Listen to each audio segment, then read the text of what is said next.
Hi, Assalamualaikum warahmatullahi wabarakatuh. In this video, we are going to look at another problem related to finding the area of a region between the graphs of two functions. And here is a second scenario where you have the area of a region bounded by the curves y equals to fx and y equals to gx. And in this scenario, f and g are continuous. And the most important fact here is that fx is not necessarily greater than or equal to gx. So basically it's saying that sometimes during a certain interval, if this is your fx, during a certain interval, yes, fx is greater than this gx.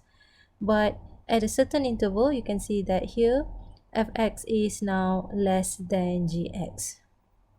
Okay, so in order to find the area of these shaded regions, so if you want to find the area here, you can only find it by evaluating the areas of smaller regions. So basically you have to evaluate this area first, and then you find the second area, and then you add up the answers to obtain the total area of a region.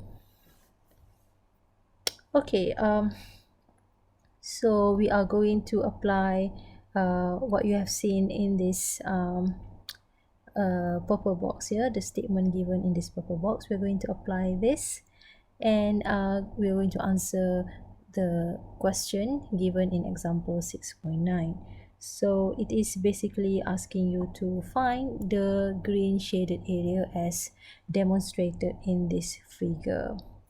So we are going to start with finding what is the area here. So this is the first area, and the area here A is given by finding the integral of fx. So this is fx because this is greater than this function. So this is fx minus gx. So we have cosine of x minus sine of x dx. And the limit is from 0, x equals to 0, until x equals to pi over 4. So that is the limit, okay, from 0 to pi over 4.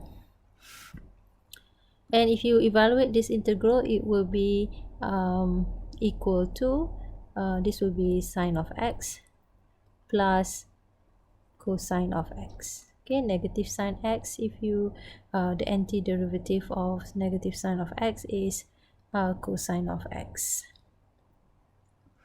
Okay, next this will be evaluated at pi over 4 and 0. So next we just substitute pi over 4, so sine pi over 4 plus cosine pi over 4 minus sine 0 plus cos 0. Sine pi over 4 is 1 over sec 2 plus cos pi over 4 is also the same thing, which is 1 over sec 2. Minus sine 0 is 0, cosine 0 is 1, so minus 1.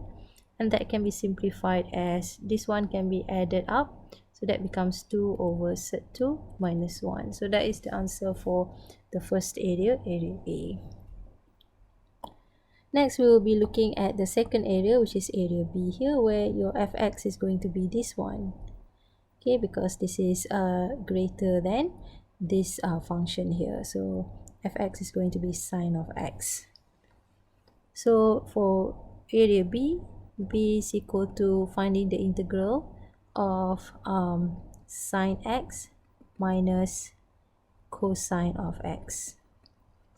And the limit is from pi over 4 until pi over 2. So pi over 4, pi over 2.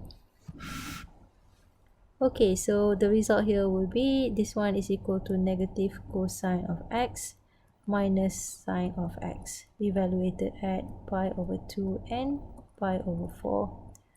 So next we are going to substitute the result. So we're going to substitute the value, so pi over 2, so that will be negative cos pi over 2 minus sine pi over 2 minus negative cos pi over 4 minus sine pi over 4.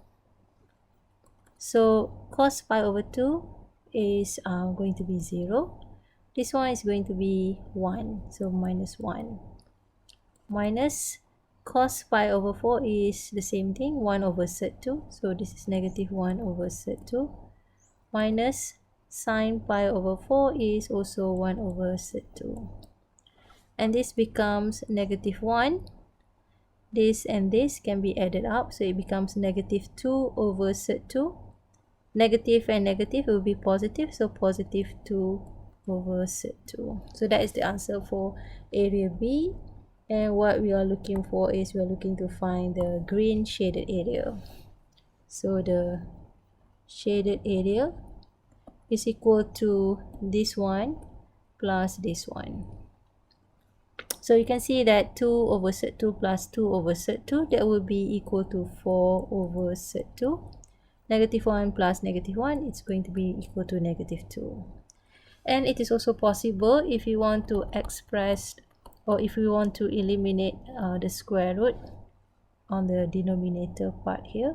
So how to get rid of the square root here is by multiplying the expression here, the number here, with sec2 over sec2. So this is essentially multiplying the number here with 1, because this can be cancelled out and this equal to 1. Okay, so if you multiply 4 over sec2 with sec2 over sec2, the top part here will be equal to 4 over sec2. You multiply these two together, and the bottom part here, if you multiply sec2 with sec2, you will be eliminating the square root sign, so the answer will be equal to 2.